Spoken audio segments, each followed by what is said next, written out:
programs, but just in case. My name is Nathan Juarez. I'm a doctoral student at the University of Oregon. Today I'm going to be playing carTogRAPh by AKIHO.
Awesome job. Oh my gosh. Thank you.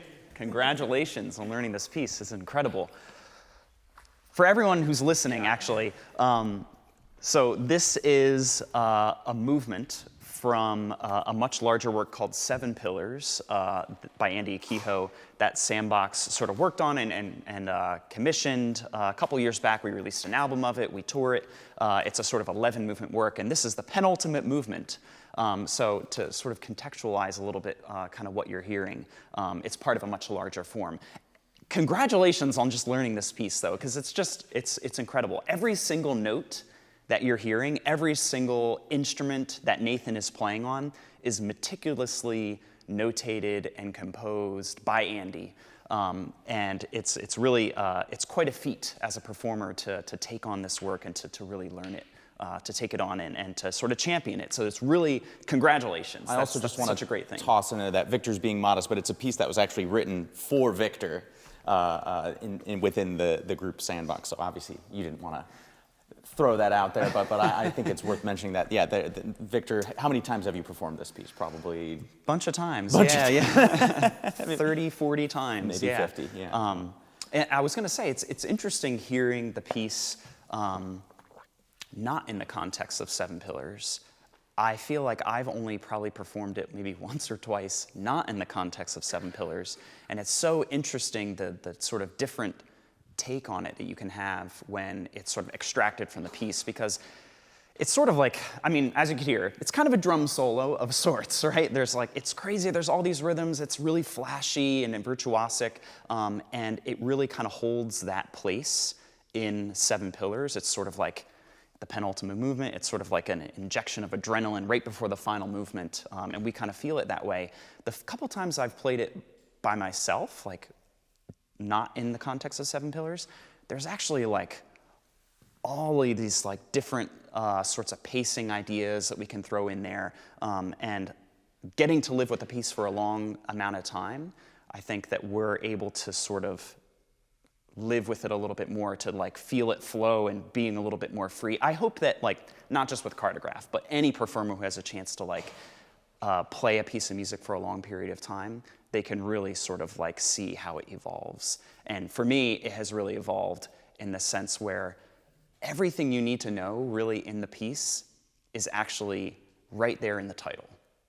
So the piece is called carTogRAPh, and inside of it there's, in capital letters, is the word trap, which can have many different meanings. Like, this is sort of a trap set. There's lots of trap doors that you can fall into, but like, it's sort of a play on words. But this idea of carTogRAPh, this idea of like mapping our way through this piece, of like pulling the audience through this piece. It's like, yes, it is a drum solo, and you really earn the right to have it be a drum solo at the end of it, if we really prepare that well, right? I think there's that idea of carTogRAPh. Well, actually, let's talk about the form of the piece really quick. So let's look at the first half of the piece, and form and structure in the sense of like, let's just keep it simple and say like rehearsal letters, right?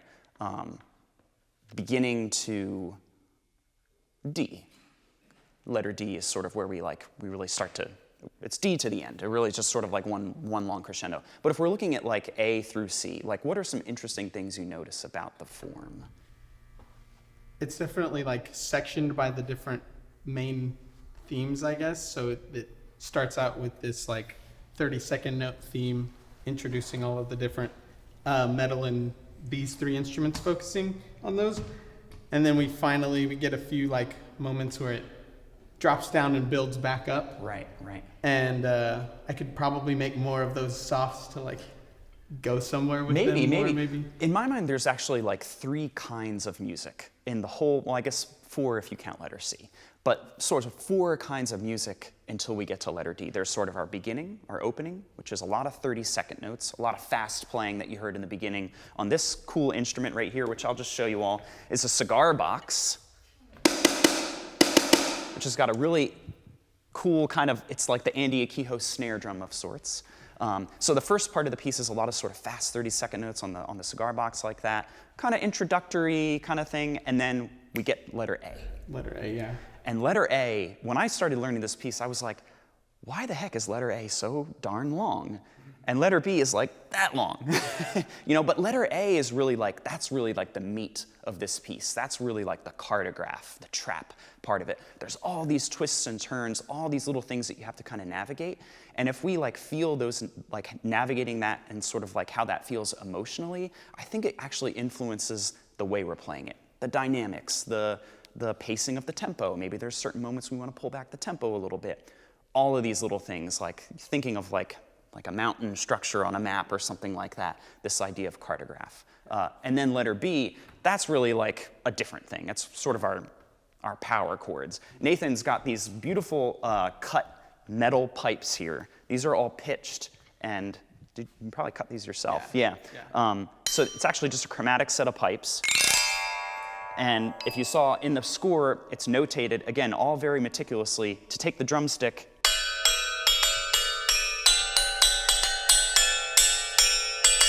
and sort of play these clusters like that. Those pipes sound really good, actually. Awesome.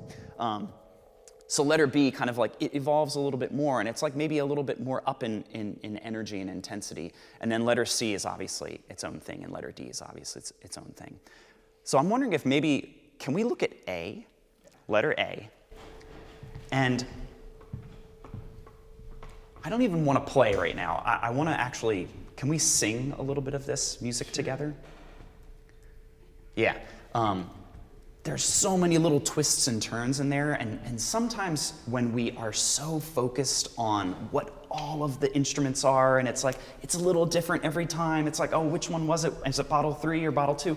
It's like, oh my gosh, it's like maddening, That's why it's such a feat to learn this piece, because it's all notated. The top line might be a triangle, and that's this wood block, but the bottom line might be a square, and that's that wood block. You have to sort of like, the composer has to invent all of this as they're writing the piece, and then it's on the performer to sort of interpret that. So let's not worry about any of that notation right now. Let's actually just like sing some of the contour here at letter A. Maybe we can do a little slower even. One other thing I'd love to throw in is, before you can even start learning the notes to the piece, first you have to build your instrument, which I think, Victor, for you, it was a very gradual process of working with Andy. It started with just this table, and then it was just a few pipes. Then with each of the 11 movements, it's like, okay, can I have 3 more pipes? Okay, how about 2 more pipes? Suddenly we've got 20 pipes here. So added an instrument every movement. There's 11 movements, so every time he added like 2 or 3 instruments, eventually we had this. and I really do have to applaud how meticulously and seriously you took the building of the setup. You didn't just throw it together. This has so much thought behind it, and I think that comes through in the playing as well. So how long did it take you to build the whole thing?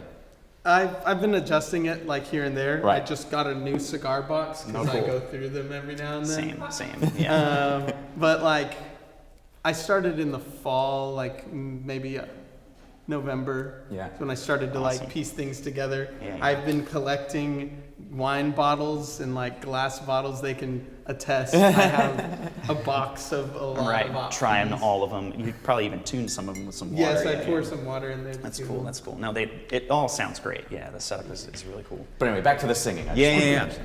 Let's sing like this first opening to the first sort of stick click thing. Well, even just that, we'll sort of feel some of the different contour there. A little song. 2, ready, and.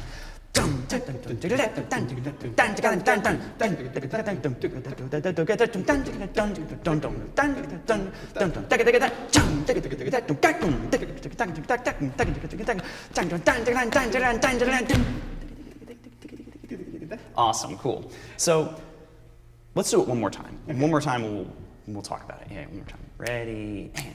Awesome,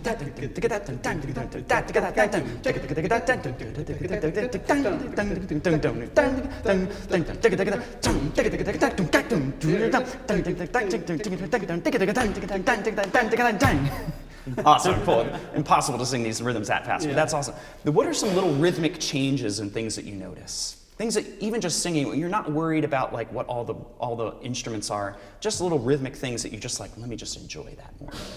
I think whenever it's like, definitely like the tuplets stand out. Exactly. I love the triplets in this piece because it's such a vertical driving piece, and then all of a sudden we get this like group of triplets thrown in there, and it really feels very linear. So I don't know. I remember practicing this with the MIDI because when Andy writes music, he creates these beautiful MIDIs of his music. And that triplet is actually kind of fast, but like now when I play it, just open that up and just enjoy that and like have that feel like one little gesture that goes to that top pipe there. Yeah. Let's try one more time. Okay. Ready.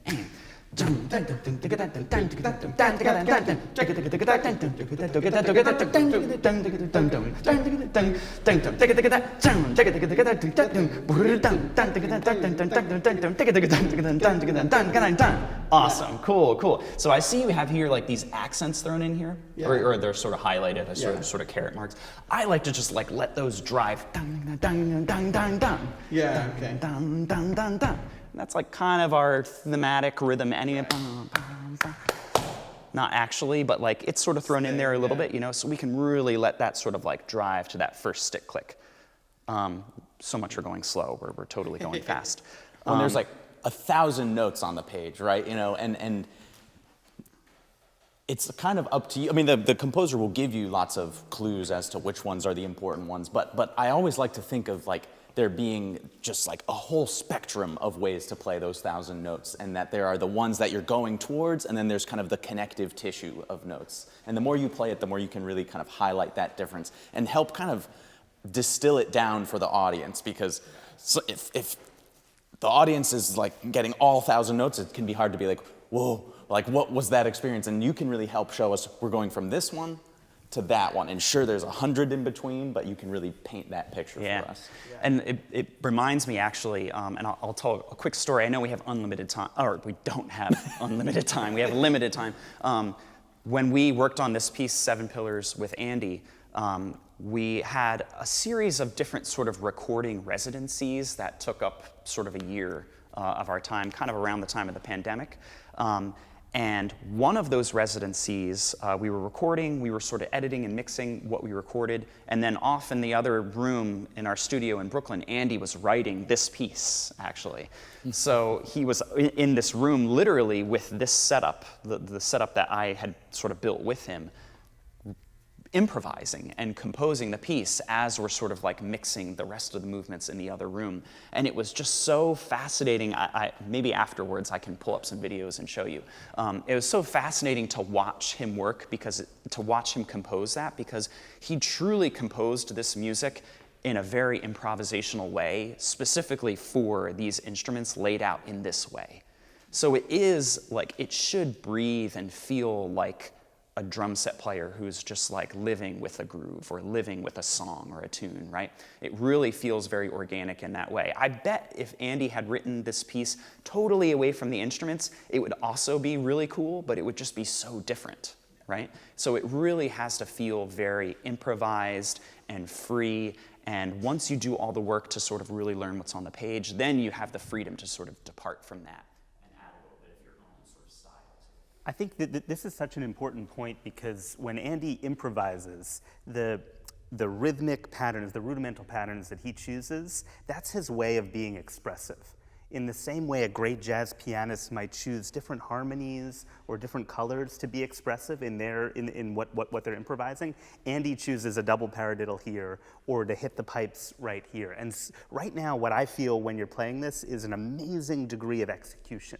That you have studied this music so much, and when you see double paradiddle, you play a double paradiddle. When you see accent, you play accent. What I don't hear yet is you taking it one step further and asking yourself the question, why did he choose a triplet in that moment, like you were just talking about? Why did he choose a double paradiddle instead of a single paradiddle here? What does that make me feel? How does that pattern, how does it sound different than this other pattern? You need to answer those questions for yourself, and they might be different from what Andy thinks, but I want you to go a little bit further in trying to understand why those notes are on the page and not just execute them. I have a question for Victor. You were just talking about sort of like taking some ownership over the piece, and I'm actually looking at the score for like the second time ever. I've mostly only ever listened to Victor play the piece, and I rarely have looked closely at the details of the score. One thing I'm noticing is there's not a ton of dynamic information from Andy in the piece, actually, and I think some of that is it's like placement, like you were talking about in the beginning, it's placement in the whole of 7 Pillars.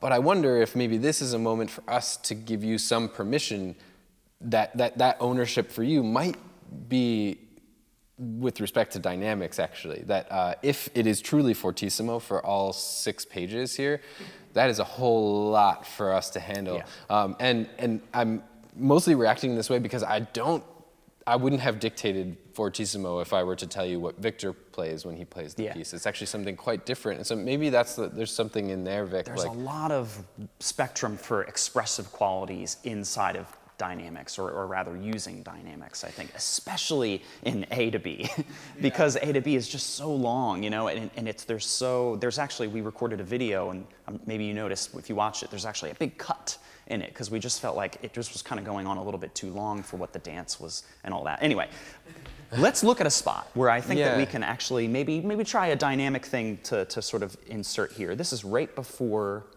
we get to B, so this is... Let's start at A2. I like that you call it A2. That's kind of how I think of it. This is 79. And for the one person here who has the score, there's these cool little moments where we're humming along, it's going crazy, it's a drum solo, and then all of a sudden, and then we're back into it, right? This one right here I really love because it's actually coming out of this sort of like, sextuplet that's in 25, 24, right? It really feels like the time sort of like all of a sudden shifts into like a lower gear and we're going slower. Let's use that actually and think of it actually a little bit more dynamically as well as rhythmically, where we get here, and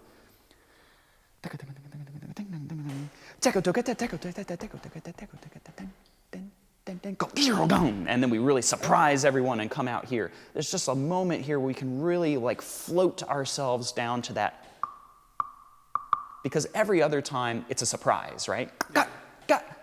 Maybe this time actually it's the opposite, right? We really sort of like sink into it, and all of a sudden we're left with this very stark, right? Let's try that. And we have like, we're out of time already, so we'll just try this and then, can we try it from A2? Yeah. Okay, cool.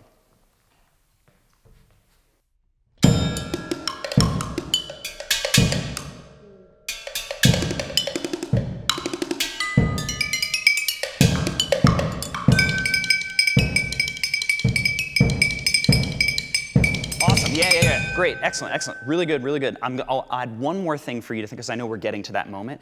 On these quintuplets, can those really feel different than the straight sort of 30-second note sort of like check patterns that we're playing? So we have like a lot of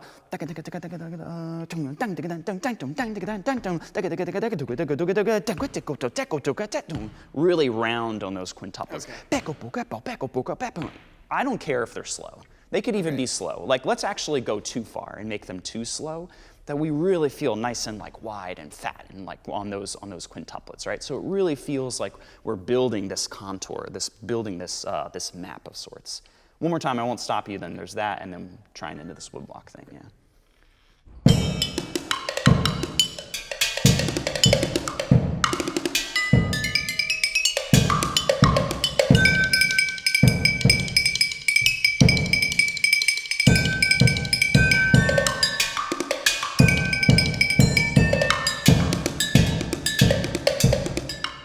Yeah, can we, good, it's close. Can we start right before it? Is that possible? I know it's hard to start in the middle of these things. And what I'm starting to hear more of, which is really nice, Nathan, is that there are these motifs, right? Like, even though it can look like all this chaos, like schizophrenic music, which is kind of the point of this opening, I think. Like, there are these little motifs, whether it's the stick click or the quintuplet or the triplet or the colors that we're using. I like to think of those motifs almost like harmonies, like we're going from a 4-chord to a 2-chord to a 5-chord to and maybe you get like a 1-chord at some point, but thinking of each one like you would play those chords a little differently. You can play these motifs a little differently and think about that motion. Like every time these,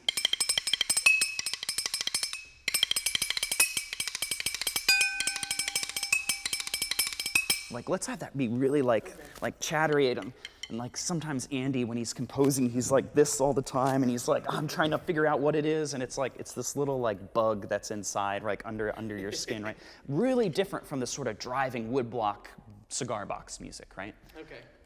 One more time, and I think we gotta stop.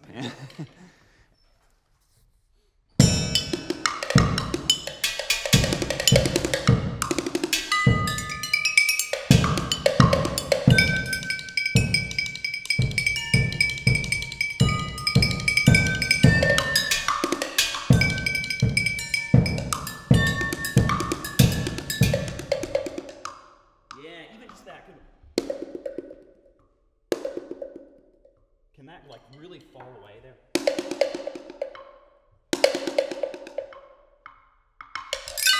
Right?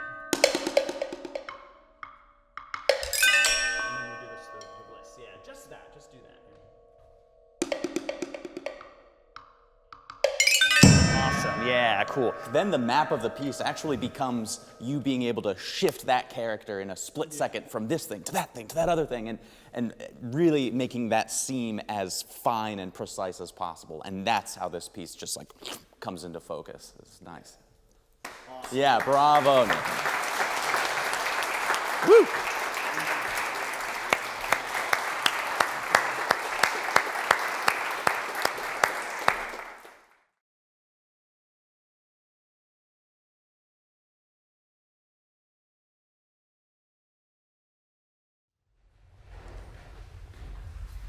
My name is Dyer. I just recently graduated from Portland State with my undergrad, and I'll actually be attending University of Missouri, Kansas City for my master's. And I'll be playing movements 1 and 5 of Reflections on the Nature of Water.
fantastic. Love this piece. Oh my gosh, right? And it's just like so full of emotion. So Reflections on the Nature of Water is it's a series of 8 movements, right?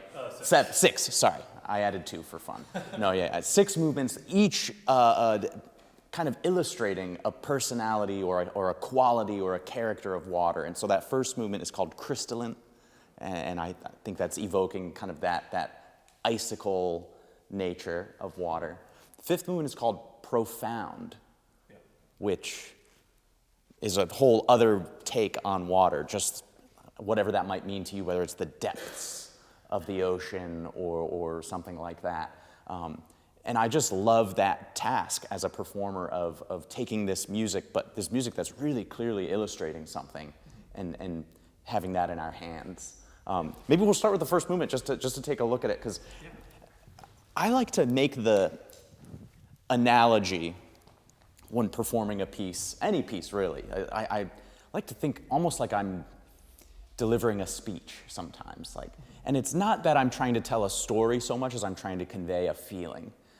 But that's something we do with words sometimes. And think about all the different devices we use when we speak to give the feeling of progression and maintain interest.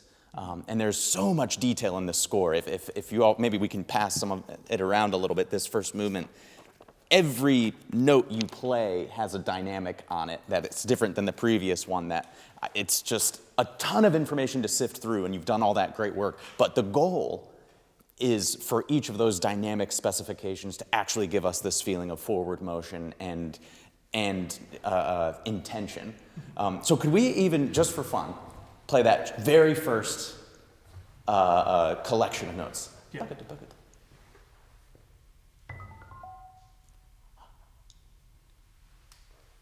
Don't you love it? Yeah. It's like, instantly it's just like, what's that?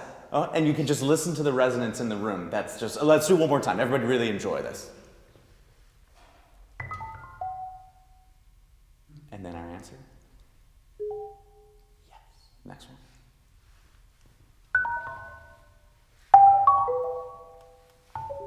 Yes, exactly. So we kind of get this descending thing, this little ascending thing, and then this collection of other descending gestures. This is actually sounding wonderful. And feel that little bit of tension in the silences between things, and that want from everyone in the room of what's going to happen next, and let that propel you forward. I'll let you keep going this time. That sounded beautiful.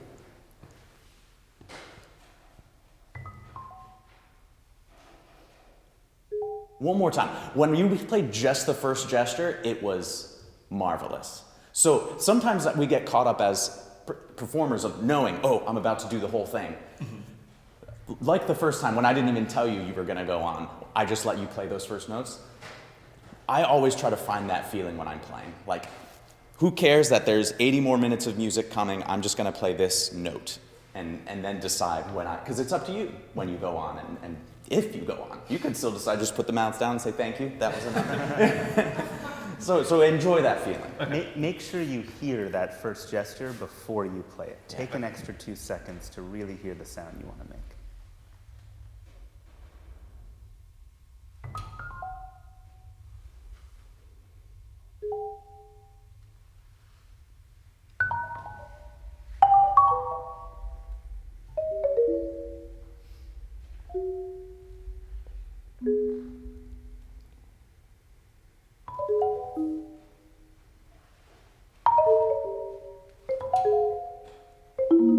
Excellent, exactly. And forward motion can mean a lot of different things. There's forward motion like in trap, and then there's forward motion like in crystalline. But I still want to feel some pull, some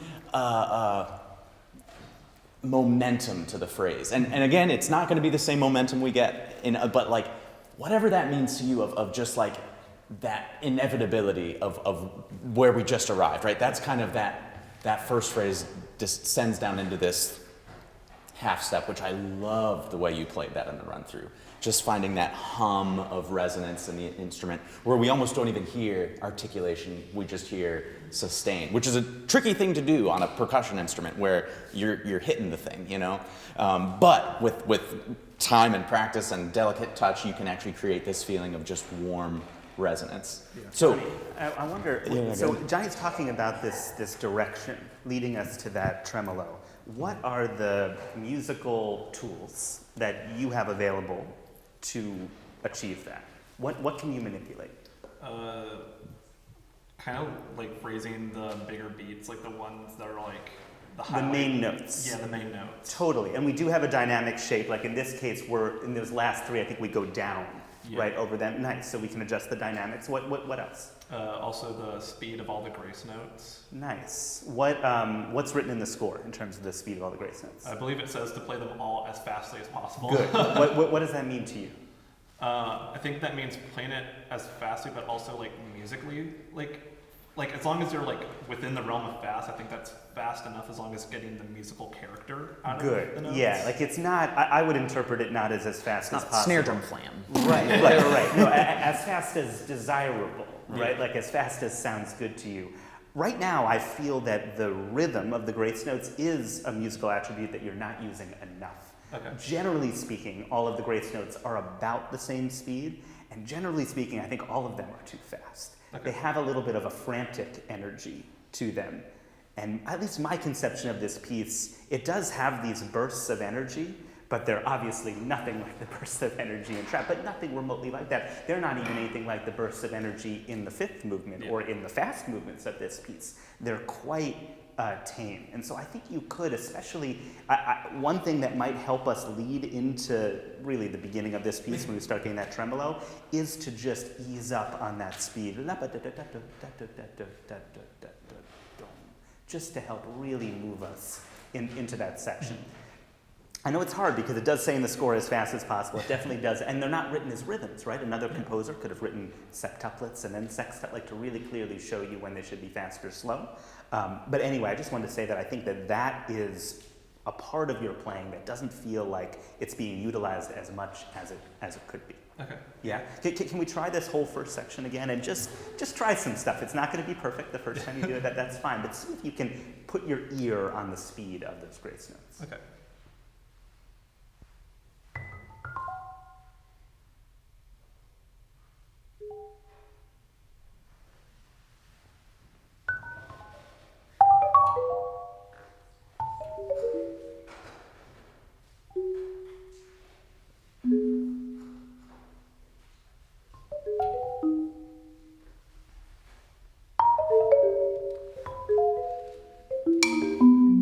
Good. Nice experiments. What else can you manipulate in here? Something else with rhythm, but not the speed of the grace notes. The exact spacing between each grouping. Good. How do you, I mean, obviously they are rhythmically notated and there's a metronome marking, so that's one thing. But I think from listening to you play that you know where those are supposed to go. So how do you think about the connections between these notes? What are you trying to achieve in those spaces? Yeah, I'm trying to make the connections between the bigger notes, like the main notes, to like be more audible. So like the grouping where it has like the G, which is the louder one in that grouping, I try and make the spacing to that note seem closer than it is to the other ones.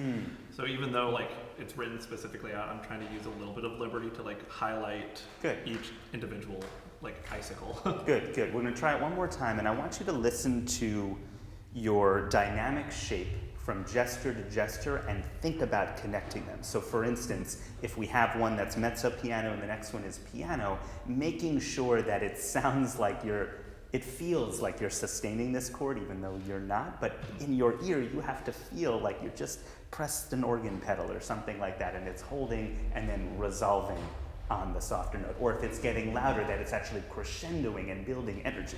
Let's see if we can do that with our dynamics, but let's also see if we can do it with the physicality that you're using to approach the instrument. Right now, you play a thing, and then you get ready for the next thing.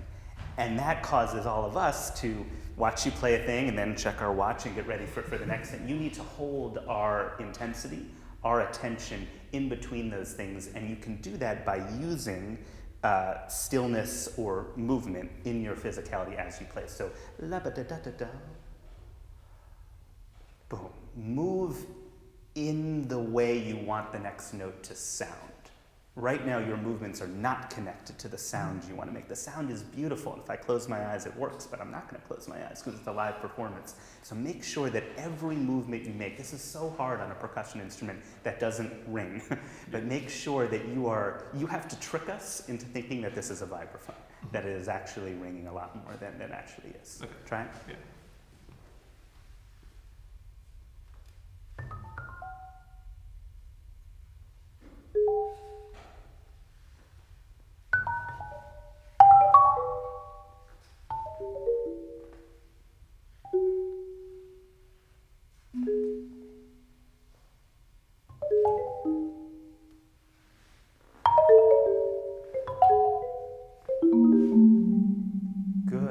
To Jonny's point of like feeling like you're giving a speech or telling a story, that to me has a lot more character, a lot more variance in what you're doing in it, and it's just a lot more, it's more enjoyable to listen to, and it also helps us track what's going on in the piece. This is a beautiful piece, but it's an abstract piece.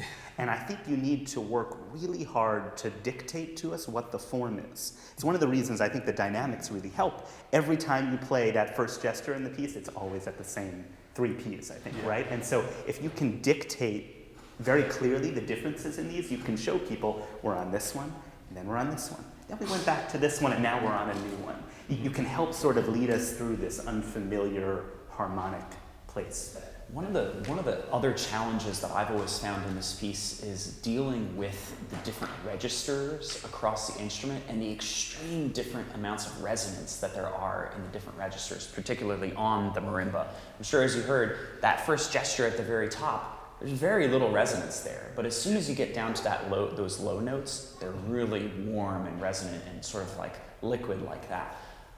I've always found that challenging because it's not always every time where when I get to the low end of the marimba, I want the sound to open up and be resonant. It's like not always that way. Like even sometimes in the very first bar, it's like, actually we drop down an octave. It's so easy for that to just like be very full and resonant, but I want that to actually be a little bit more of a response, like a very sort of intimate, shy response to that first opening gesture. And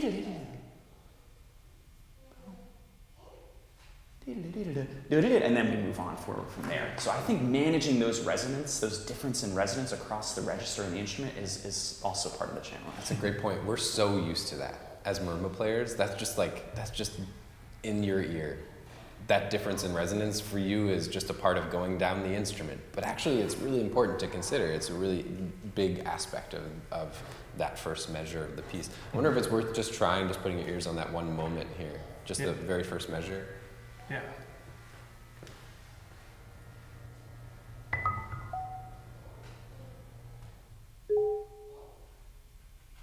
Good. Think about the prep you're giving yourself before blum. Tell me what kind of sound, like what image of water is blum? I view that as like a water droplet falling Great. onto the ground. Yeah. And what happens when a water droplet is like, let's say it's on an icicle or something and it's going to drop down? What happens if you're looking at that water droplet? Is there a rhythmic motion before the water droplet falls? Or over 10 minutes does it sort of seep little by little until finally gravity makes it fall? It seeps down until it falls. Totally. So let's not have a rhythmic motion. So again, embody the sound you want to make with everything you're doing, everything about what you're doing. Yeah.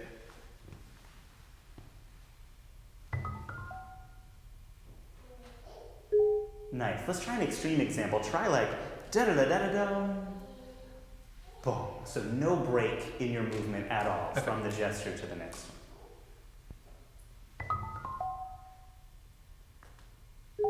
Good, but no break. That time, you got it. You got it.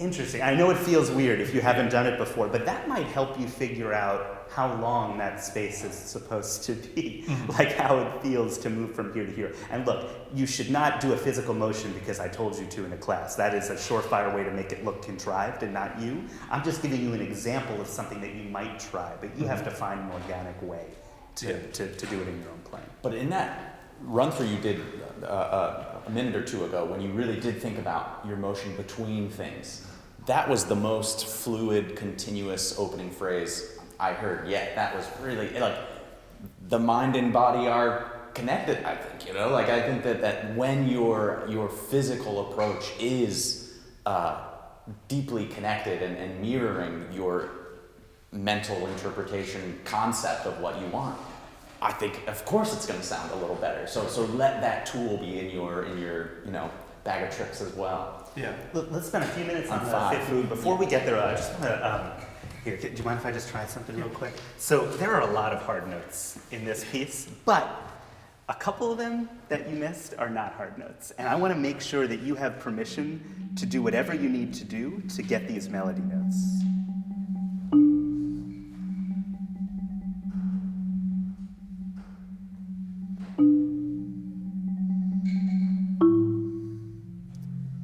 We're in like a very resonant, beautiful room.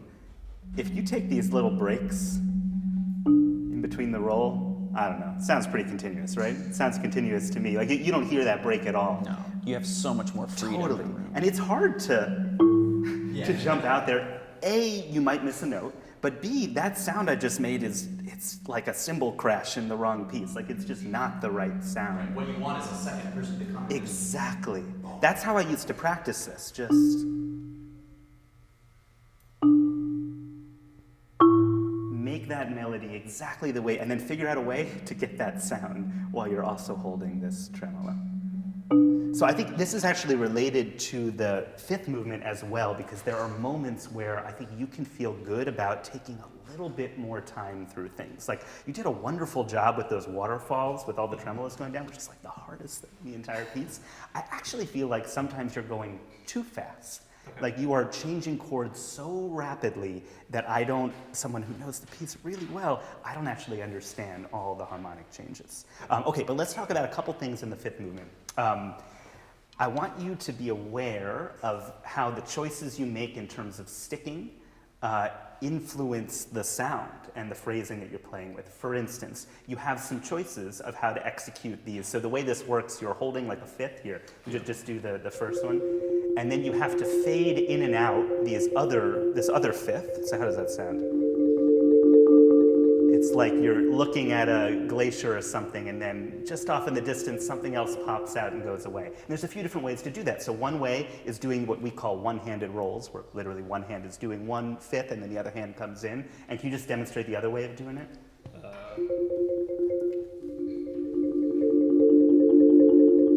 Totally. Both of those are beautiful. One is not better than the other, but they are different. They sound different. Now, because of the register of a lot of these rolls, you have to do option B for most of the piece. Yeah. There's that one right in the beginning, and it comes back later where you can do option A.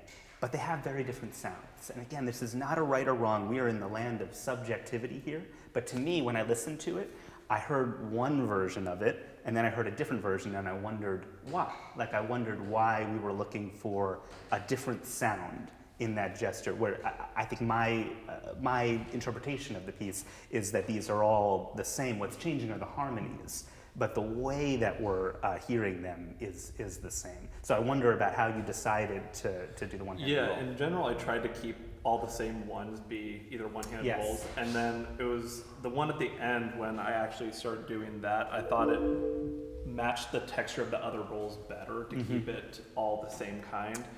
Hold on, just to pause you, that's a good point, that just a one-handed roll and a hand-to-hand roll just sound different, and this piece is all hand-to-hand rolls with the exception of that one thing. And so that's kind of what I'm talking about, this change in texture.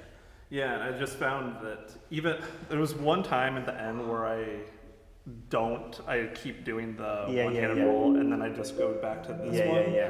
Which I never fully came up with like a reason why I did that. I just was like, I tried both out and I was like, I never really liked one over the other. So I just kept the continuity of the D flat and A flat, just keeping the one-handed roll just throughout the whole piece. No, I hear it. I'm not sure what the answer is, because frankly, I thought your one-handed roll version at the beginning was gorgeous. It sounded really good, just sounded different than the other ones. And so I just raise it as something to make sure that you're aware of. The other thing I want to talk about is the kind of extreme dynamic information that's on the page. Like there's a lot of S, F, F, F, Z's in this piece.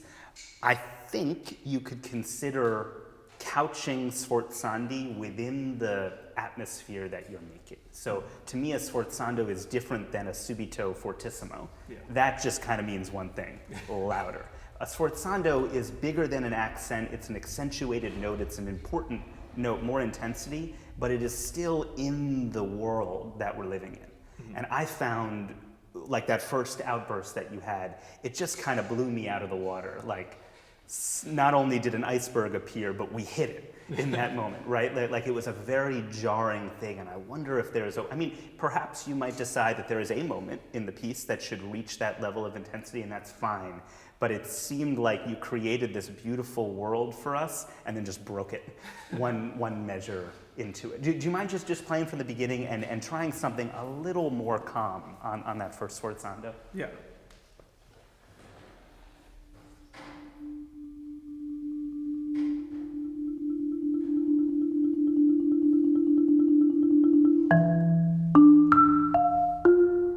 Good. I mean, that sounds incredibly loud based on the tremolo that you just made. Like, that is plenty loud. If I was listening to it and had to write down for a dictation test, I would write sforzando or something like that. And so maybe you can just be aware of how little dynamic will actually go a long way in a piece like this. Let's try again, and keep in mind what we were just talking about in the first movement, about giving yourself time in and out of rolls. You're in this beautiful room. Take the time to get to the note that you need to hit, and also to make the sound that you want to make. If you jerk to that note, it's going to sound like that. Yeah.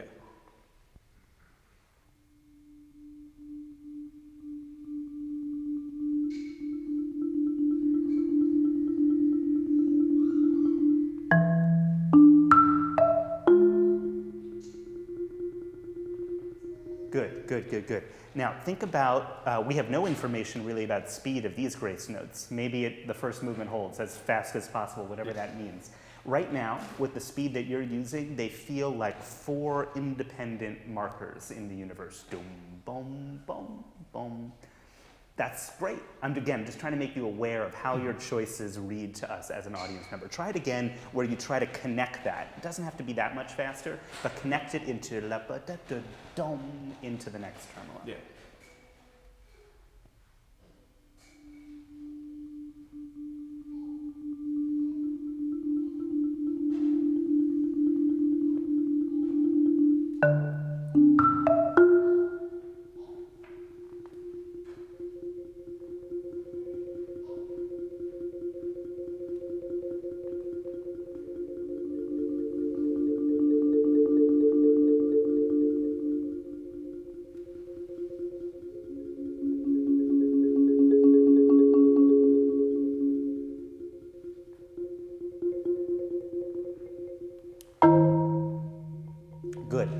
First of all, gorgeous. That was really, really beautiful. That was awesome. When we get to these sforzandos here, you don't actually have to play all 4 of the notes. The sforzando can just be the lowest note and the top note. So you have your tremolo, and then just take a minute, hit that sforzando, and then roll all 4 of them. Yeah.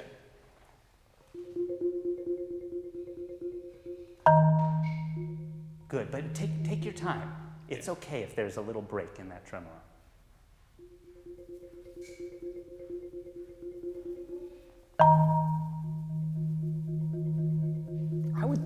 I want to see you actually, can we take too much time? Can we go too far with it? Yeah. There's so many moments in a piece like this where we have to, when we have to make choices to prioritize certain things and stop prioritizing other things, right? And I think that there's so much freedom in a moment like this for you to do that. I want to see you, we're prioritizing a milky, smooth roll here, and now we're prioritizing sforzando, and now nothing else matters. The only thing that matters is the color with which I come in with the next rolled note, right? So let's just make that of the utmost priority, and the space between it, we'll worry about that later. Yeah, one more time.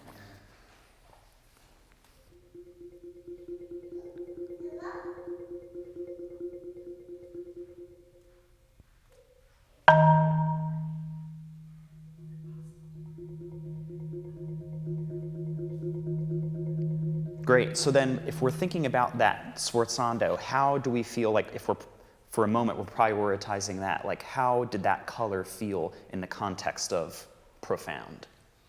It feels very kind of bright and like, feels like, for me, I always thought of it as like the first like moment that's supposed to like bring the audience in. That's so true, but I think use what Ian was saying in the sense that like, in the context of this, that's fortissimo, right?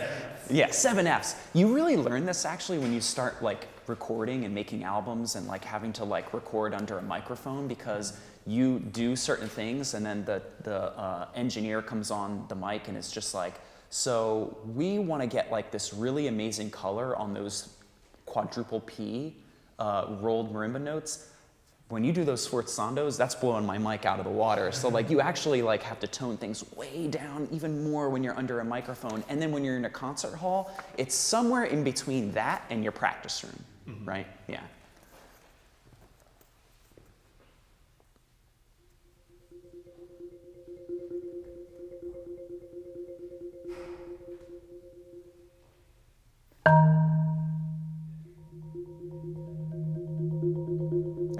That's great. Really, a little goes a long way, and I do think that recording yourself will help you figure out where that line is. I'll also say that the experiment of leaving extra time was interesting. That was probably too much time, but that was closer to the right amount of time than what you were doing before. It wasn't way too much time. Right. No, right. Yeah. We could talk about this piece all day. Yeah. Thank you so much.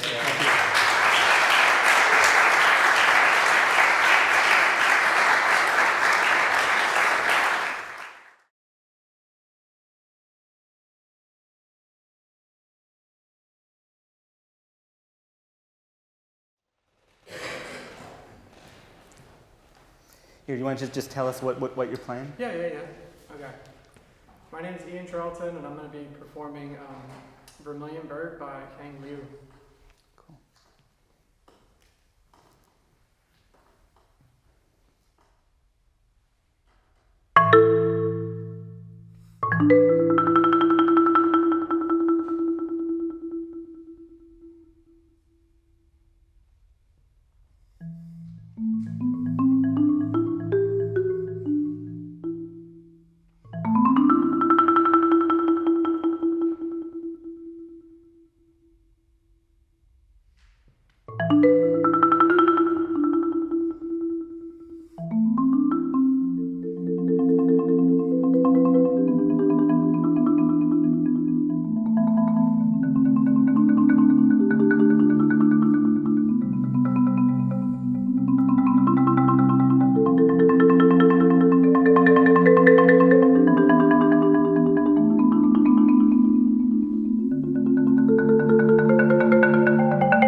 Wow, yeah, so many excellent things going on in there, really. Yeah, bravo. And I want to start by just highlighting a few of them because really that was a really beautiful performance of that piece. That's my first time hearing that. That's awesome. How did you find it? YouTube.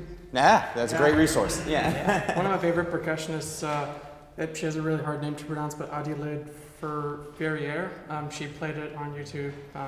Made me cry, so decided to learn it for my recital. It's beautiful. Well, I can tell that it means more to you than just notes on a page. Yeah, You're definitely. Bringing a lot to it, and what we were talking about earlier with like there's a whole sea of notes, but you're really doing a beautiful job of distilling that down. And this is the melody, this is the bass line, these are the connective tissue of it. So that's really it's very intelligible. That sounds so sterile when I say it that way, but you know what I mean. It's very intelligible. Yeah. I just wanted to highlight a couple little spots. The roll sections are maybe just a small thing to go over, because rolling, I was talking about it a little earlier, but this is an instrument that we're striking again and again to try and create the illusion of sustain. And I think there are a couple little things we can do to help create that line even just a touch more. Yeah. Rolls are my kryptonite, so please. And you're not the only one. Yeah, no, this is something that all percussionists have to kind of reckon with, I think. Yeah. But there are a few key elements that I think will actually really help this. Yeah.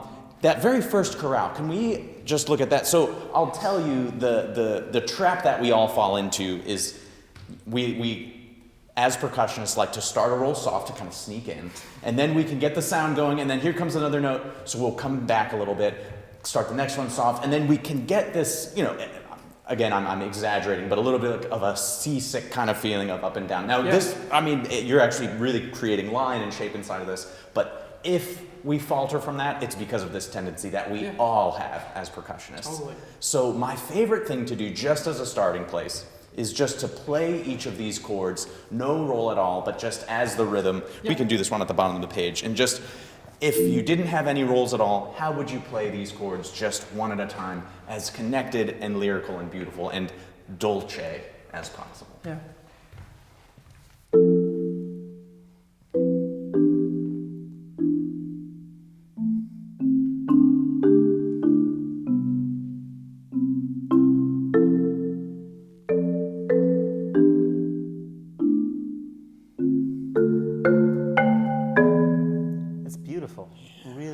Line. That's really, really nice. So that is what we want to hear, but with the feeling of sustain in the middle of it. How little can you roll? Yeah. How little can you change about that? Like, make that line happen, and you have to sustain a little bit more. But think about, you had a series of notes that ascended dynamically, a series of notes that came back. Let that roll support that gesture. Obviously, I'm articulating it because that's what we have to do. And what in your head you want to hear, da, da, da, da, da, or whatever it is. See if you can have that mental image crystal clear, as if you were just playing it on a violin or something like that.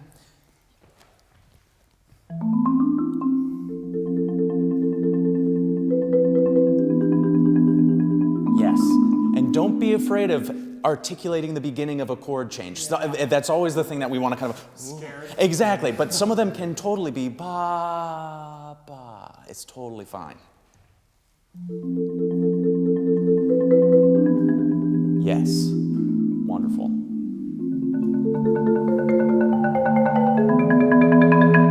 Yes, much better. Yeah, really, really. How does your technique of rolling have to change at the end of that line? What happens to your roll when the notes get further and further apart from each other? Try it. Yeah. Play for me some rolls where the voicing is very close, and let's see what you need to do with your dynamic, with your speed, with everything to make it blend and sound good, and then try a very spread apart chord and see what has to change.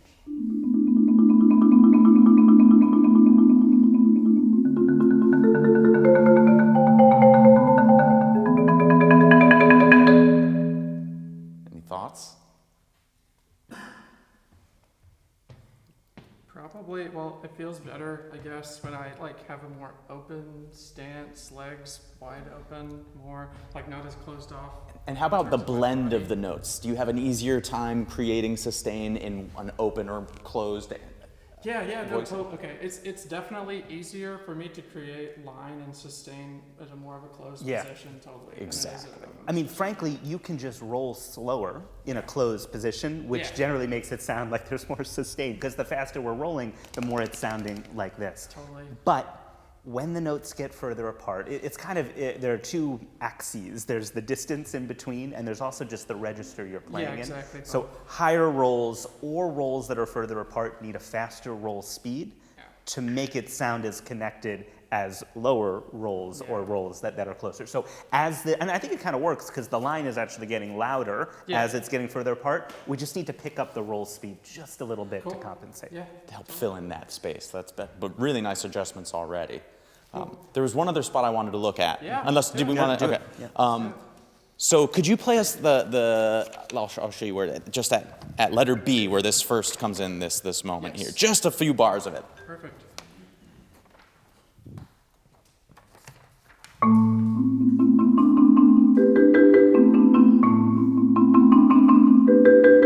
Wonderful. I love, and that music comes back, and the feeling of familiarity with that gesture is really well composed into the piece. So we've got, it's A minor, it's eighth notes at quarter equals 152. But I would argue the most important piece of information on the page is the character marking. Do you remember what it says? It's a tricky one. You've got to remember, yeah. Flowing. Yeah, was that? I thought I heard you say that. Maybe either way, yeah. Exactly. Flowing is the character marking that I think is the whenever we're rehearsing a piece, that's like the ultimate thing we're going for. Sure, there's notes, there's rhythms, there's tempos, there's all these things that are in support of the character, the emotion we're trying to achieve. Yeah. And I think you're like 90% of the way there with flowing, and you might be nailing eighth notes at 152, but in this room, I think we could take a little of the edge off. Exactly. And it would still have that flowing feeling, and actually maybe even be a little less of I'm just getting a touch of like agitato in there. Totally. And it's impressive that you're able to play it that fast. Like, that's where you want to be. It's like, okay, I could do it faster, but I'm actually just going to take a little of the edge off. Let's see, go for flowing as much as possible, and let's see what we get. Totally.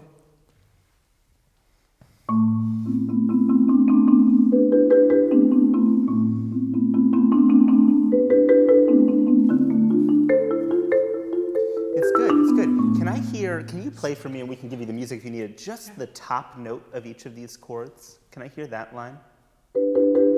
Just the fourth mallet of each chord. The da da da da da da da. Exactly, the soprano note. Good, now make as beautiful a melodic line with that as you did with the roll.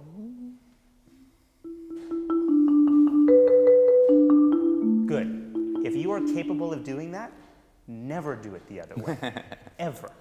So you're playing these 4-note chords and they're all blending together and it's pretty, but I don't understand the harmonies at all. Yeah. Because every note is at exactly the same volume and they're not changing. Yeah. Play all the notes together and make sure we hear that line.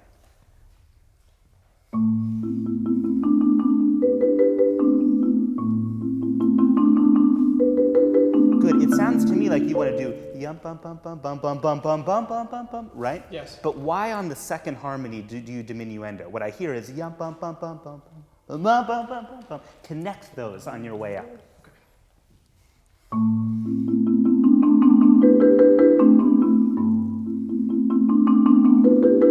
Nice.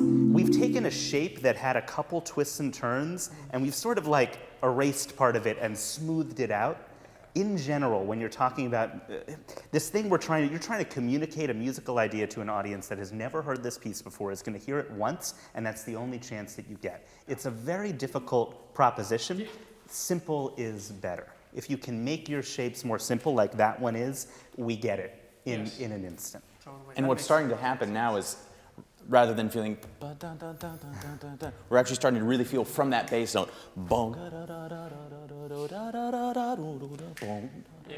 And I love anytime we can start pulling back into a larger pulse, a simpler pulse sense, phrase sense. My macro form. Exactly. Exactly. And so that's really, really nice. And freeing yourself up a little bit. If you need a second to get down to that low A, take it, you know? Like that's, it's that transition from feeling like, you know, we're obeying the score and there's a moment where it feels like the piece plays us a little bit. And then when you really know it and you feel that ownership, then you earned the right to play the piece, you know, and mold whatever you need to do to communicate that thing. So, and I mean, it's already at such a great level. I'm hoping you get to keep playing this, you know, for a long time. Yeah, I hope so. Yeah. That's the plan. Excellent, excellent. Yeah. Thank you so much. Yeah.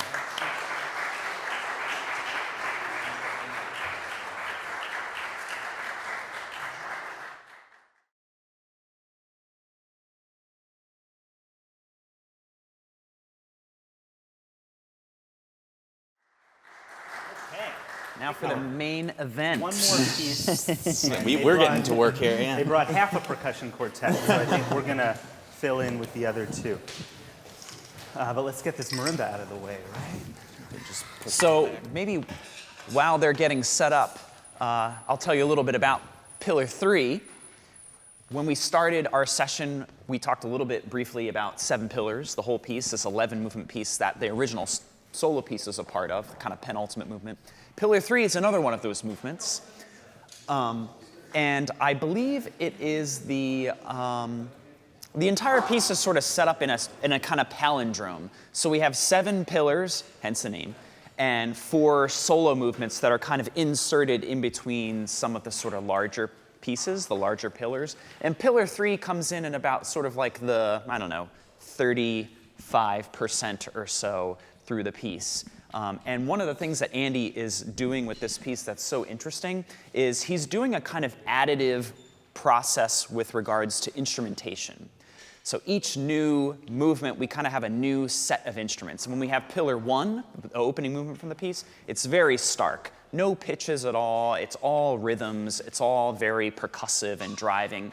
And then we get Pillar 2, and we add some crotales and vibraphones. And then we get Pillar 3, and we add the tuned metal pipes here. So we're always kind of like doing this sort of add-on process. So Pillar 3 is sort of one of those first movements where we kind of start to get the whole kind of sound of the piece in our ear, where we get to kind of like most of the instruments or most of the colors in 7 pillars. We kind of start to hear them for the first time in Pillar 3. Should we do it?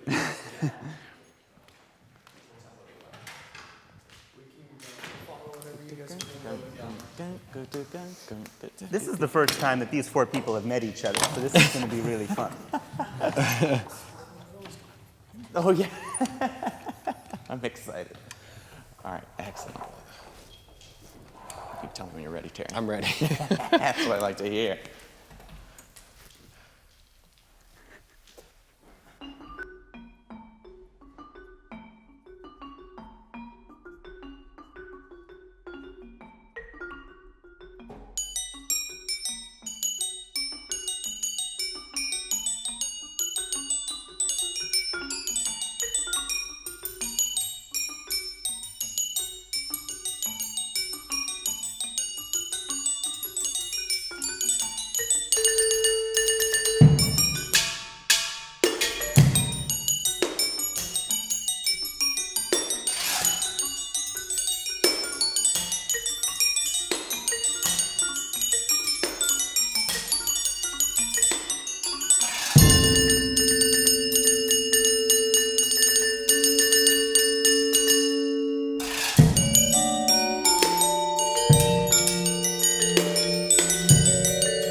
Oh, wow. Sorry, That was that's awesome. really fun to just step in and go for it. Really, really well. Also, well just done. pointing out, like, totally memorized. We had no conversations ahead of time. Right. It's just crazy. I feel like I can't believe, if you had told me 2 years ago we would do something like this, I would not have believed you. That's so incredible and awesome. So Right. yeah. I'm so jealous. No, that's wonderful. So, there are only a couple spots where I just wonder if we could like find little, Andy's music is really good at extroversion. Like that's a quality that he nails, and I always find the difficulty with us interpreting it is finding those couple moments where we can like exhale for a second, catch our breath, and then surge forward a little bit.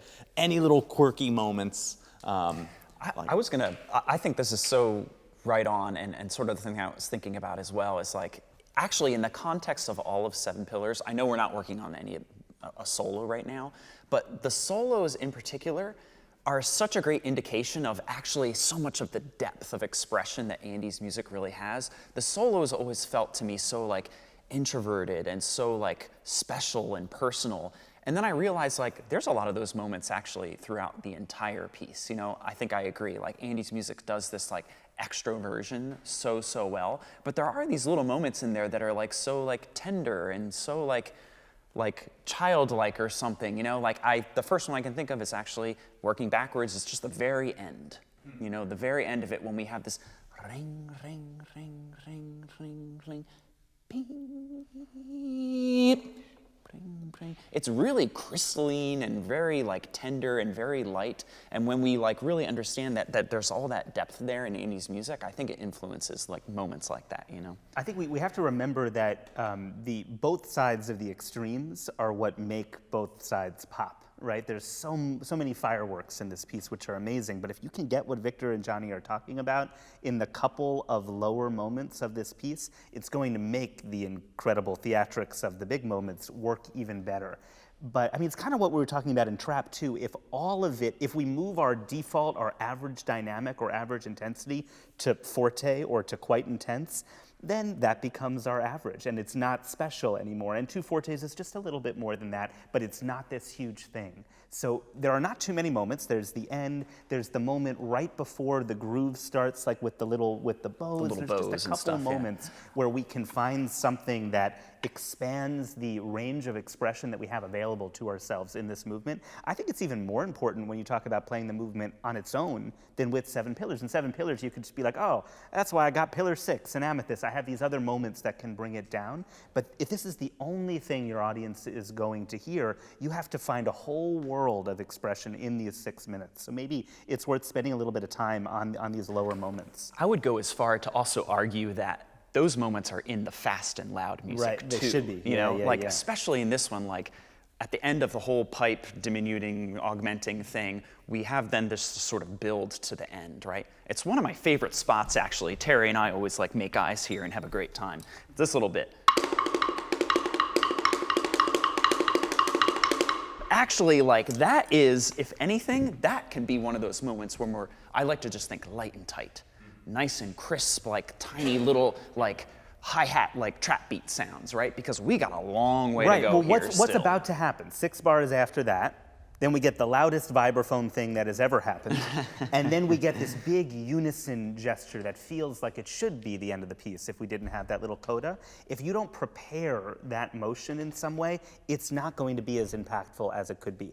There frankly is a limit. We're going to talk about playing louder on the vibraphone, but there is a limit of how loud you could actually play those things. And when you hit that limit, the only thing you can do is stretch the depth of the dynamic. If you can make that a moment of recession just a little bit, then you have all this room to sort of springboard forward. I even wonder about Victor's first drum set groove Yeah. moment. If that's actually Definitely. maybe not the most extroverted, shouted moment, but like actually kind of cool. Like that. That's actually like a little cooler in a pocket. And then I come in on the crotales, and we're not super high energy for a little while. I feel like that's an easy spot, I think, for us to get like really excited.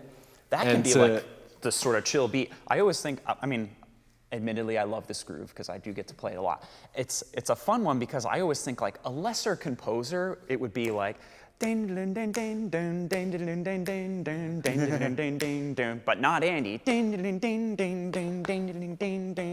There's these constant like hiccups and these moments where it's like, nope, beat's not here, it's actually a little earlier. So then if we hear that, but then also inject a little bit of our own like intensity and moving forward, it's almost like we rob that, we rob that awesome feeling of being like, oh, that beat's actually just a little bit later now. If we can like really sit that back, then it really starts to groove and feel special in a different way.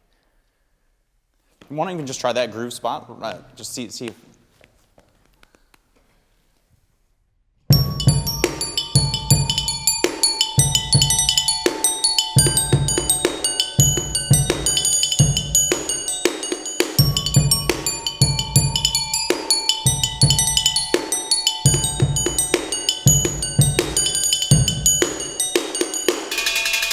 Good. Now let's take, so we got kick drum, we got pipe melody, we Bottle. have cigar box, we have bottle, right? That's all of it? Yeah. Put those in a hierarchy for me in terms of most important and least important.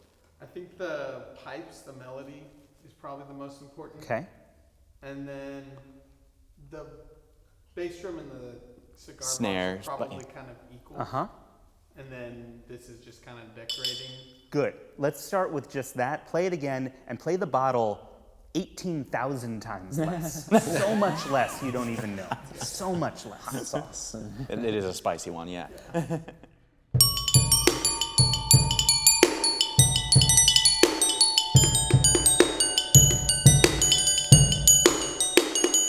Better, much better. Now, let's look at the cigar box itself. I think you're right that the kick and cigar box are very important, but not every cigar box note is created equal. Right. There is a skeleton of what feels like a regular backbeat, even though it's not quite that, but it feels like it. Let's make sure those are big, and let's bring all the other sort of almost quasi-ghosted cigar box notes way down, like the bottle.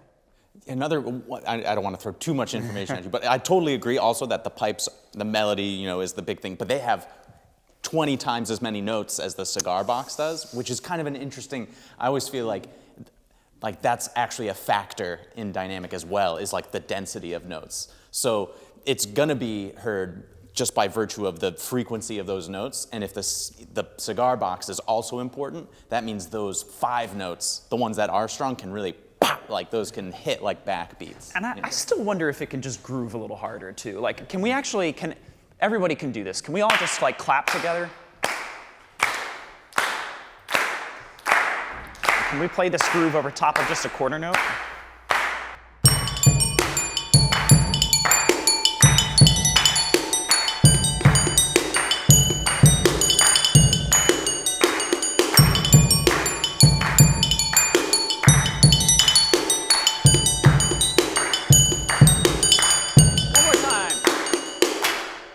Good. If we had to lean on one side of it, do you think we're getting faster or slower? Faster. Yes, exactly. We want it to be the opposite. Yeah. Let's try once more and slow us down. Okay?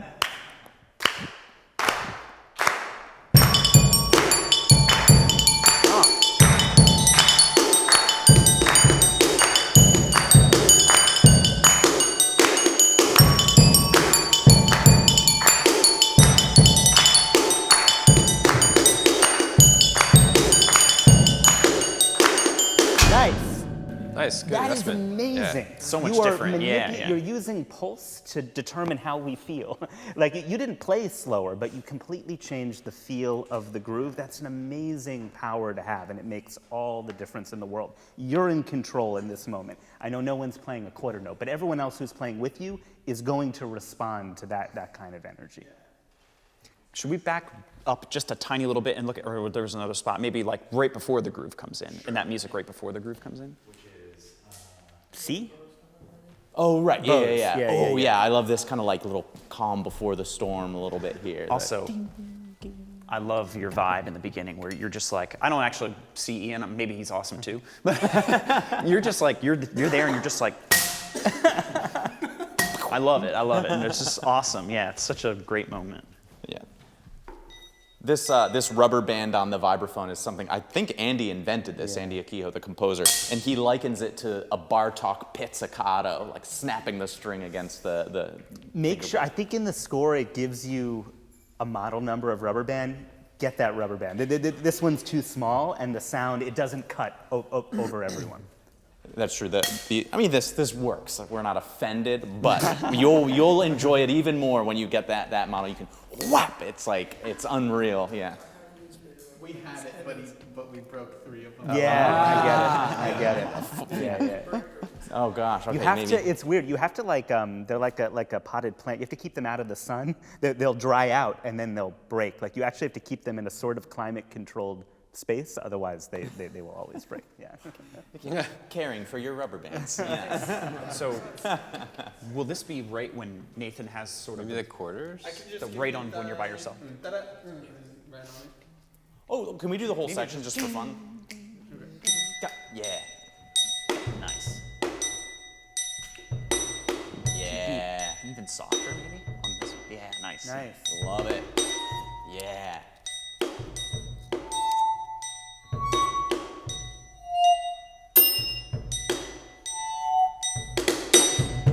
Enjoy that triplet. Only you know what's about to happen.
Let's just take a look at this little thing here.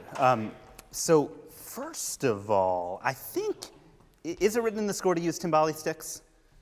I think so. I think there is a real difference in sound, certainly when we're playing down there, but even here, I would at least be using the back of the stick just to get a little bit more pitch out of this. I'm also wondering about the way that you're muting. It feels like it's a little harder than it needed to be, right? Right, yeah.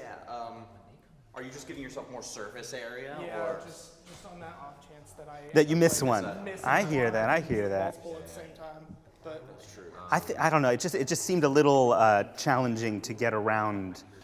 It's true. It adds like a lot of kind of mass and energy to that it like might slow it down just a touch, you know, and the feeling of kind of lightness inside of this is always a thing I'm trying to Can we go try for. one? Yeah.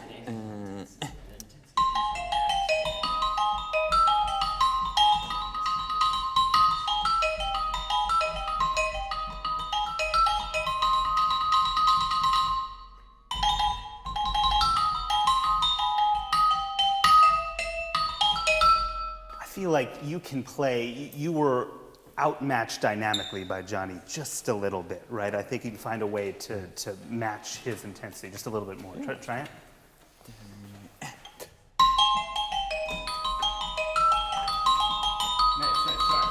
Pause here. So we've spent a million hours thinking about how to make beautiful sounds with actual mallets on this instrument. So let's spend 30 seconds thinking about how to make a sound with the back of the stick. So how does it change depending on where we hit it, the angle with which we hit it, right? So right now you're playing kind of right near the edge, and with a little bit, I think of is it this kind of angle, I think? Maybe? Can we get a little bit more of a 45-degree angle and a little bit more of the big part of the stick on the bar. Get like a slightly warmer sound. That's it, Yeah, yeah. try just a couple. Yeah, and even just experiment with going. It's Yeah. like the stick to tone ratio, you know what I mean? Close that's to what the we're hand playing is like around. kind of dark and thuddy. Too far away is really bright and brittle. There's kind of a sweet spot in the middle. Yeah. It sounds much more full. Yeah, that's a good adjustment though. Yeah.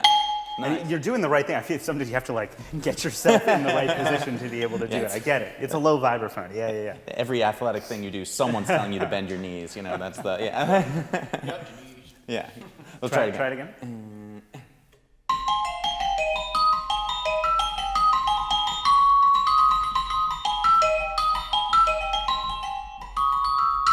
Yeah, there's a lot to think about, but no, exactly. And then going for that. We were just talking a little bit about the voicing in this moment and sort of how we pace each sort of like groove section in 13. We were sort of just like having a discussion like maybe when we are by ourselves, it's like you're by yourself, so you're the main thing, and then when Terry joins, we sort of create this hybrid sound. And then I always love when the vibraphone comes in, it's sort of this huge addition of pitch suddenly, right? That's the main thing that sort of happens. I love it if you can sort of like help to support that by letting those pipes actually come out and join that. And then maybe that means we voice down the percussion sounds a little bit, I think to help not get in the way. But it's that sort of like elevation of pitch in that moment that really feels like the main thing that's sort of happening. It's sort of like when we were mixing the album. Oh, right, yeah.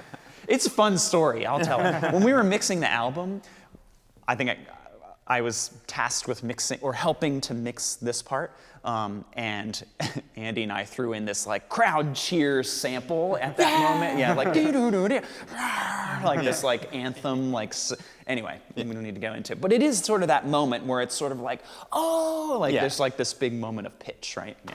It's true. When this comes in, it's kind of unexpected too, because it's also not in our the right hexatonic pitches, yes. scale. It's like whoa, and it's right, like right. yeah. Yeah. And sort of like leaning into that. We talked for a couple minutes about the 13s that we're all going to play. So amazing job playing it.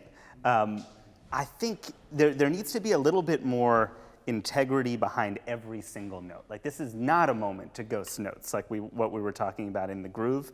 Andy really likes to hear the power of every single note. And there's definitely going to be more on the accents, but not at the expense of the other notes. Like you just have to take what you did and bring it all up a bit. Right, exactly. So the accents are still popping, but we're still hearing like every single one of those. That's also a spot where the butts of the sticks are going to be too much, but the timbale stick gives you just a little more oomph and power on those, so that'll be nice. Andy, Can we try it? Oh, yeah. Go ahead. I was just gonna say, like Andy always used to say, like I want to feel it in my teeth. You know, like even those taps, I want to hear meaty taps, right? And this is totally like that. It's like it's totally that. Yeah, I know. We would roll our eyes at him eventually, but it's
It's kind of the opposite of what you learned how to do when you learned how to play rudiments on the snare drum. Like normally we're trying to bounce and use rebound to help get us through it.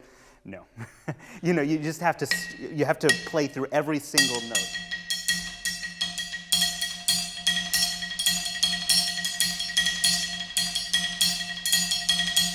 Every single one of those 30-second notes. Try it.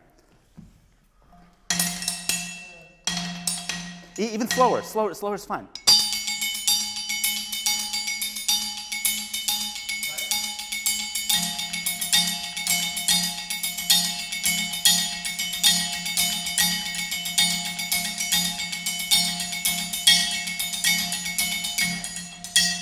Just this wonderful foundation if you can play every one of those 30-second notes. We used to practice it a lot actually without the accents at all, just trying to feel comfortable playing underneath that craziness and just making this bed of 30-second notes. But it's really, I like to practice this on as unreboundable a surface as possible to help remind me of what it's going to feel like on the vibraphone. Like just playing it on a practice pad, that is helpful, but a very different physical experience than playing it on the vibraphone. So I play this on like pillows and rugs and things like that, you know, things that are not going to give me any help at all, just to try to build up that muscle. And this is the Andy AKIHO special. One of his favorite things to do is to take a strange number like 13. That's not, most music we play is in 4 or 3 or 6, not 13.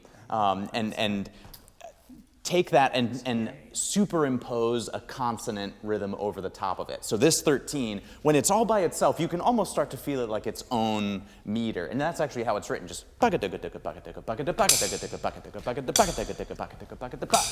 and then when the pipes come in, what those start playing is groups of 8, you know, something that feels really natural. But when you keep playing the 13s underneath it, you get this really interesting and somewhat unpredictable pattern of accents.